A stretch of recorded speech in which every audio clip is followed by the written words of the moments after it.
Hello, everyone. Today, President Trump was nominated for the Nobel Peace Prize in recognition of his work in brokering an Israel-United Arab Emirates peace deal. It was a historic deal and the first such deal in over 2 decades. This is a hard-earned and well-deserved honor for this president. President Trump's foreign policy will always be one of peace through strength, and that is what the American people are seeing abroad. Career politicians merely talk about the kind of results this president has achieved on the world stage. End endless wars, we hear that often. Not too often do we see it actually done. Today, the president and the Pentagon, the Department of Defense, are announcing a drawdown of troops in Iraq, just announced from 5,200 to 3,000. We are getting our allies to pay their fair share. Now 9 NATO countries are meeting their 2% spending obligations. We've secured better trade deals for the American worker. President Trump negotiated the USMCA, the US-South Korea deal, ended the Trans-Pacific Partnership, brought back manufacturing jobs. President Trump has stood up to China. The Phase 1 China deal, also tariffs to hold China accountable, and actions to block Huawei. President Trump's also defeated terrorists. The ISIS caliphate is destroyed. Al-Baghdadi is no longer on the battlefield, along with Iranian General Soleimani. In addition to these priorities, President Trump has made peace a cornerstone of his recent foreign policy efforts. The peace deal between Israel and the United Arab Emirates led to the first flight from Israel over Saudi Arabia's airspace to the United Arab Emirates. The signing ceremony for this historic deal will be September 15th at the White House. President Trump has also brokered economic normalization between Serbia and Kosovo, a major breakthrough in this decades-old conflict. It's a fact. President Trump has broken the 39-year-old streak of American presidents either starting a war or bringing the United States into an international armed conflict, as a Great Washington Examiner piece headline read. These wins are possible because of the president's leadership and outsider perspective. President Trump addresses old challenges with new solutions and delivers results for the American people. And with that, I'll take questions. Paula. Kayleigh, thank you. I'd like to ask you about the Woodward interviews. Did President Trump intentionally mislead the American people about the threat of COVID, a pandemic that has now cost the lives of nearly 200,000 Americans? Absolutely not. This president, at a time when you're facing insurmountable challenges, it's important to express confidence. It's important to express calm. Always play it down. Is playing it down, is that expressing calm? It seems dishonest. It seems Can you read the rest of the quote? That's how much they put in there. Oh, you excluded the last part. We'll play the full thing on 60 Please Minutes do. on Sunday. Do you deny that Please do he explain. misled the American Please, people of about course the I threat of deny this that. pandemic? And he makes clear that he doesn't want to see chaos, by the way, is the second part of the quote, which you failed to read. The president, just days after having this discussion with Bob Woodward, said this from this podium. On March 30th, he said, "I do want them to stay calm. We are doing a great job. If you look at the individual statements, they're all true. Stay calm. It will go away, but it's important to stay calm." So this president does what leaders do, good leaders. It's stay calm and resolute at a time when you face an insurmountable challenge. That's what this president has It done. will not appear that the president lied to the American public about the threat posed by COVID. The president has never lied to the American public on COVID. The president was expressing calm, and his actions reflect that.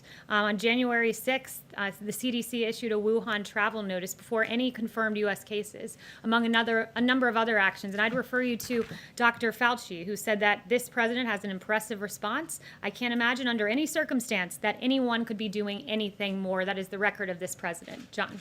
Kayleigh, but how do you square the president's words to Woodward when he said, this is a very delicate one, it's also more deadly than even your strenuous flu, this is deadly stuff. And then just 2 weeks after he told Woodward that, he said, this is a flu, this is like a flu. And of course, he also said it was going to quickly go to zero. But that seems to be in direct contradiction to what he told Woodward. Well, the president was listening to his medical experts, because you also have at the same time period Dr. Fauci, who said this, asked if the seasonal flu was a bigger concern. He said this on February 17th. So right now at the same time, people are worrying about going to a Chinese restaurant. The threat is that we have in this country, we're having a pretty bad influenza season, particularly dangerous for our children. So he was reflecting that point. And again, days later, in a briefing, he said, the statements I made are this: I want to keep the country calm. That is what leaders do, and that's what President Trump does. But in that statement, Fauci's not comparing the two. He's not saying coronavirus was like a It was a COVID interview, and he was asked about seasonal flu vis-a-vis COVID, saying exactly what the president said. And in fact, the president was taking it more seriously because on the tape he noted that flu could be worse, and he was taking action to address it. Once again, context matters. That 0 reported COVID cases. The CDC was implementing public health screenings. House Dems were preparing to file their first briefs in impeachment. 1 reported case. CDC, when there was 1 reported case, the CDC was activating an emergency operations center while Pelosi was releasing a statement criticizing McConnell over impeachment. On January 31st, the president issued a travel ban on China, one that the former vice president called xenophobic. That's what Democrats were doing while this president was acting, and his actions reflect the seriousness with which he took COVID-19. Yes, Kayleigh, Jeff. you quoted Dr. Fauci. Dr. Fauci is also apparently on the record saying of President Trump that his attention span is like a minus number and his sole purpose is to get reelected. That's according to veteran journalist Bob Woodward. I think the bottom line here is that the president, by his own admission in private on the record, acknowledged the depth of this crisis and yet told the American people something very different. How is that, at its core, not an abject betrayal of the public trust? The president has always been clear-eyed with the American people. He was always clear-eyed about the lives we could lose. Again, from this podium, he acknowledged that this was serious back in March, that 100,000, 200,000 lives could be lost. With regard to Dr. Fauci, you're referring to a quote he allegedly told Bob Woodward, and I can give you quotes that we can all play on loop and video of him saying that this response was impressive, and he can't imagine anyone under any circumstance doing anything better. Dr. Fauci saying this: I can just tell you, the president, the first and only time I went and said, you need to do mitigation strongly, the response was, yes, we will do it. The second time I went with Dr. Birx to the president and said 15 days to slow the spread are not enough, we need to go to 30 days. Obviously, there were a lot of people who had problems with that because of potential secondary effects. Nonetheless, the president went with the health recommendations. So there's a long litany of praise from Dr. Fauci, and you're referencing something he allegedly told Bob Woodward. It's on tape. It's on tape, Kayleigh. Well, I'm The reading president's on reading tape. to you what Dr. Fauci has said very publicly for all to see, and we can all play those video clips. I can get them in your inbox. President Yes, Trump Zeke. on February 7th says it's deadly stuff about coronavirus. In private, on the record. In public, though, February 28th, he says, one day, it's like a miracle, it will disappear. Well, It's one thing to, as a public figure, not to try to incite panic. It's a very different thing, respectfully, to lie and mislead the American people about a crisis that has claimed nearly 200,000 American No one lives. is lying to the American people. One day COVID will go away. I think we can all hope for that day. We will have a vaccine because of this president tearing through bureaucracy to get a safe and effective vaccine. One day it will go away. That is a fact. It is not inciting fear. This president has expressed calmness from this podium, mobilized the greatest mobilization of the private sector since World War II, got more tests than any country in the world on COVID, a vaccine, which, by the way, it'll be a record for a novel pathogen. The timing of this vaccine, should we get it by the end of the year, or should we get it even 3 years, which was the timing of Ebola? This president has done an unprecedented job dealing with COVID, one that Dr. Fauci even acknowledged. And like I said, I will get you that clip to your inbox. Yes. Kayleigh, you mentioned a few minutes ago that this was an insurmountable problem. I think that's quite a point of dispute. If you look around the world, the United States leads the world in confirmed cases, in deaths from COVID-19. So doesn't the president have bear responsibility for that record as well as the testing and the vaccine development that you're just talking about? No, when you've looked at the rest of the world, in particular the case fatality rate in the United States is about 3%. The world is 3.3%, the UK 11.9%, France 8.8%, Belgium 11.2%, and you can go through the various Western world countries that have dealt with COVID, and we've done a very good job. The case fatality rate notes that, and that's a testament to our therapeutics that the president has navigated. The U.S. is still of course, very The top case of that. fatality rate is the metric that shows how well our response has done with therapeutics, and we are leading the world in having the lowest case fatality rate. It's a very important metric, and one that's a testament, once again, to a president who ripped through barriers, getting joining us from Decivir convalescent plasma and other very good working therapeutics. And Kayleigh, you just mentioned that the president is very focused on the response there. Then why did the president have thousands of people, many not wearing masks at a rally last night in a state that has limited outdoor gatherings to 50 people?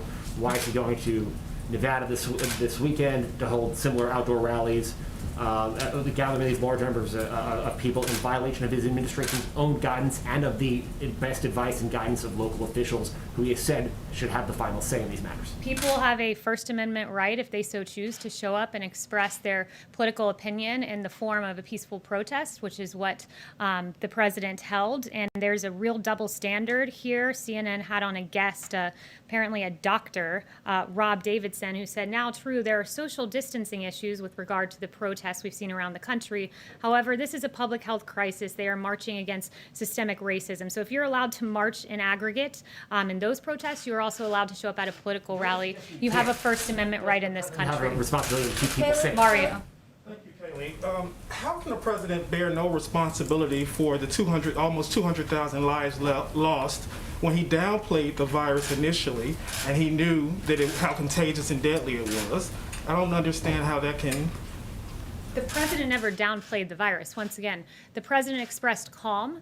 The president was serious about this when Democrats were pursuing their sham impeachment.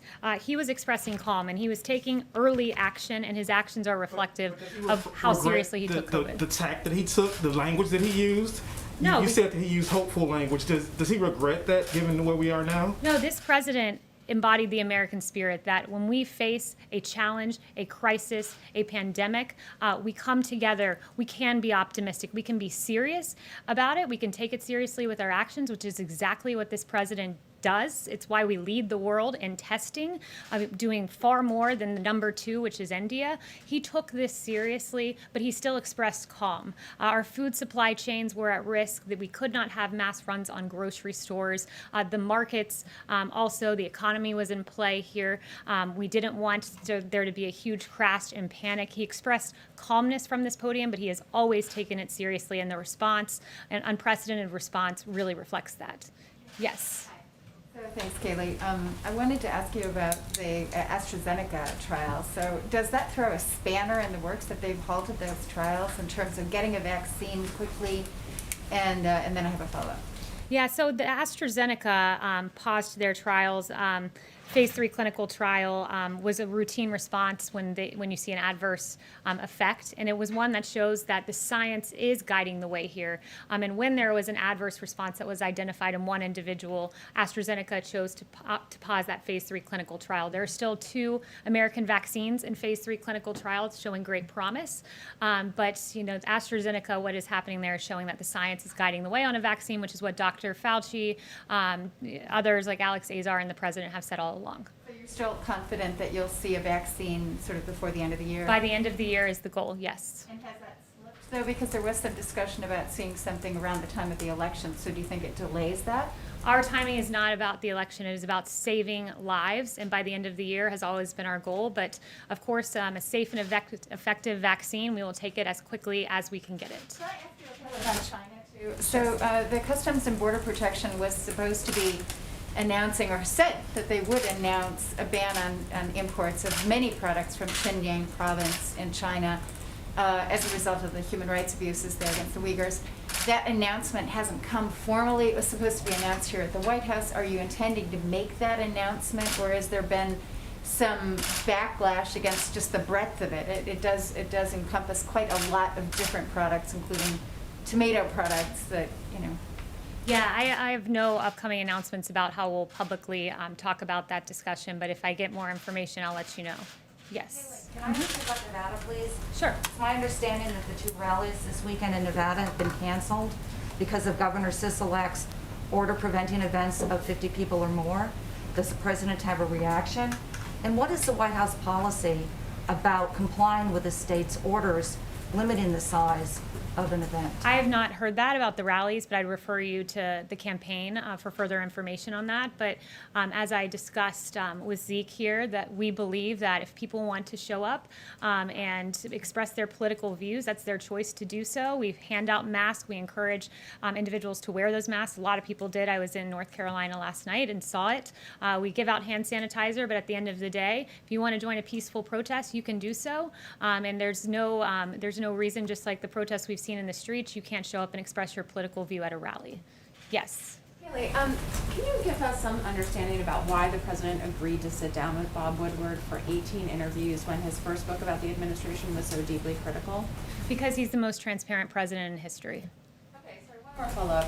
When do you expect that we'll get the short list of who the president is considering for the SCOTUS picks, and what's the criteria that he's using to assemble that list? Yeah, that's a good question. You'll get that list in short order.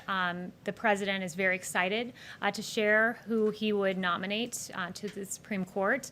And what will guide his choices are people who follow the Constitution. He wants Constitution-abiding judges. He wants textualists who believe the words of the statute actually are what they are, not subject to interpretation. He wants judges guided by the Constitution, judges in the ilk of the two that he's nominated, like Justice Kavanaugh and Gorsuch.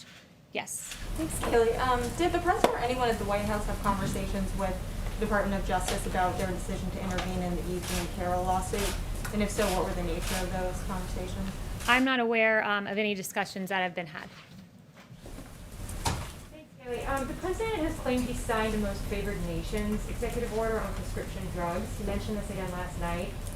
We haven't seen the text. Has he actually signed the EO? And if so, when will we see the text? And can you tell us what the status of negotiations are with pharma?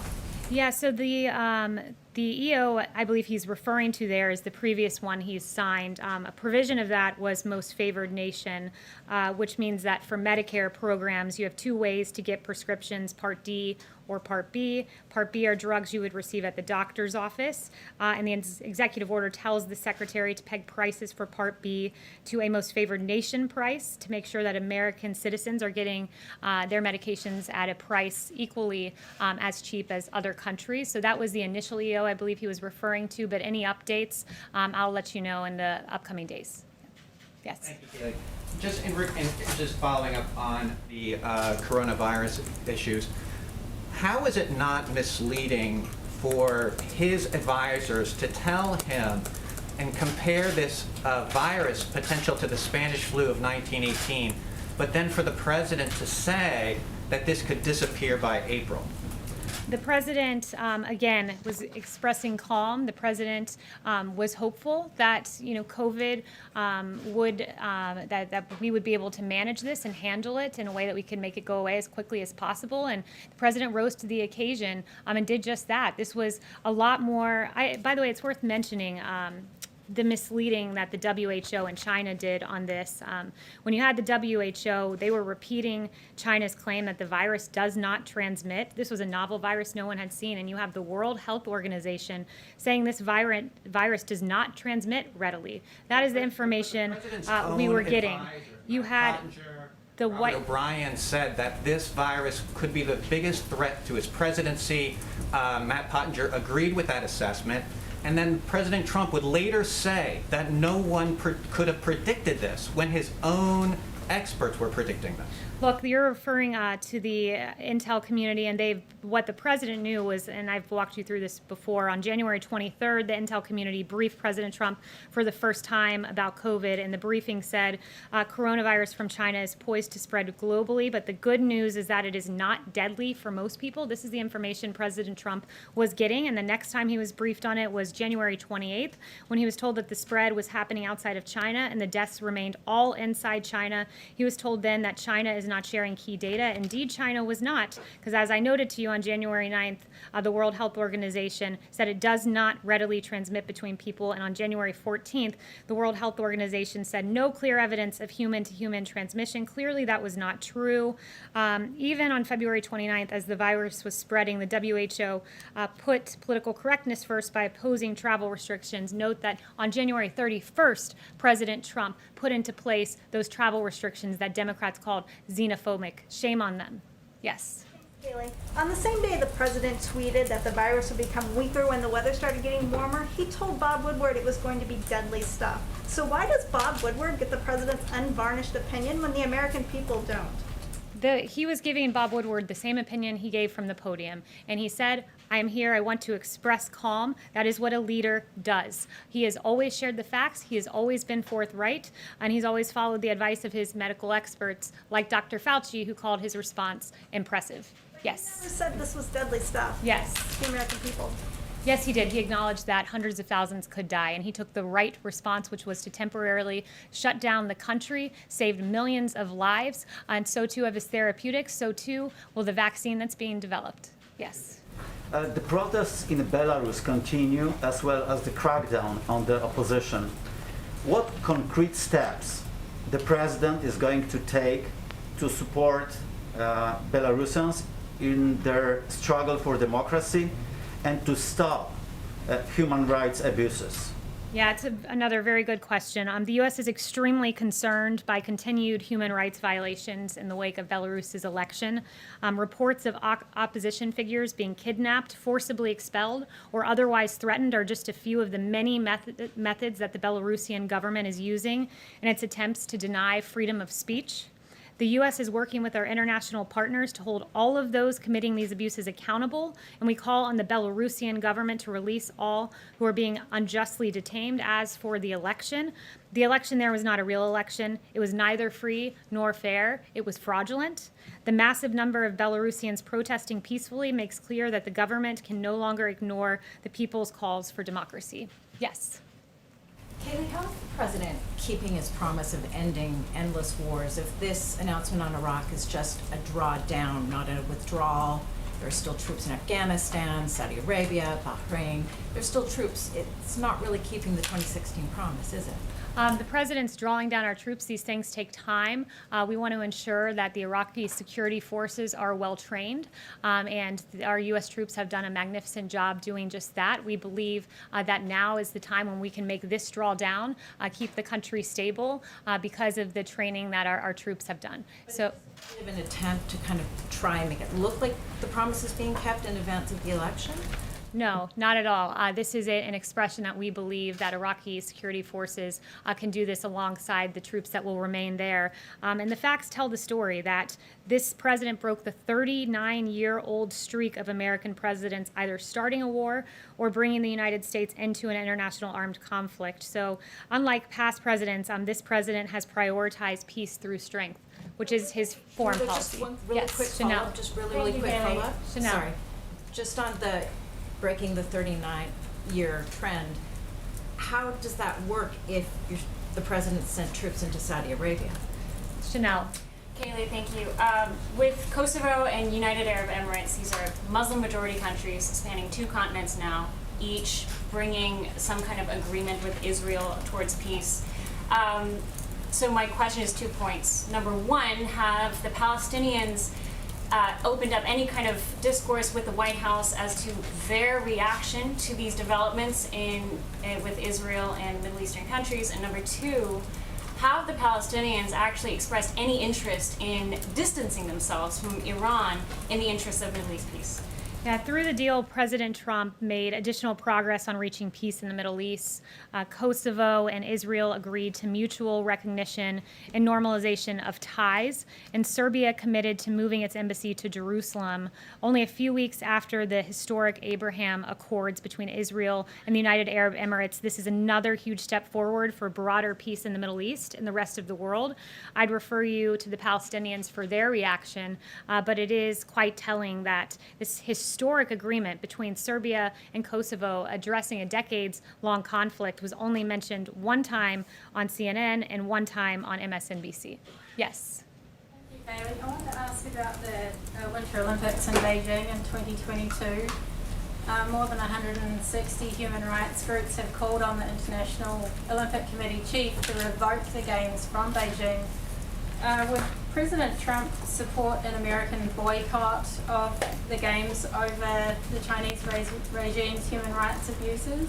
I haven't spoken to him specifically on that, so I'd have to get back to you. But this president has always held China accountable. His actions very clearly show that. He has stood up to China, unlike any president before him in modern history. But one thing I do want to address is just this really egregious, and I addressed it on Friday, but it's worth updating, this Atlantic story written by a liberal activist. Now you have 25 people who have spoken out and dismissed this story, and now you even have the author of the story who said, quote, "I share the view that it's not good enough," quote, referring to the fact that he did this false report based on anonymous sources.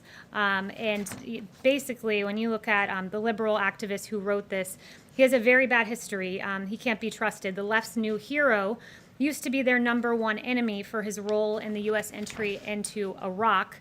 Indeed, in the early 2000s, this author was then at the New Yorker, and he extensively wrote on the possible links between Iraq and al-Qaeda, a suggested link that was key behind the decision of U.S. involvement in Iraq. He relied on people who, in his words, quote, "seemed to me to be credible," who said that they had information about such connections between al-Qaeda and Iraq. And Goldberg's reporting simply backed up his view that the U.S. should invade Iraq. In Slate in 2002, this author argued in favor of the U.S. invading Iraq.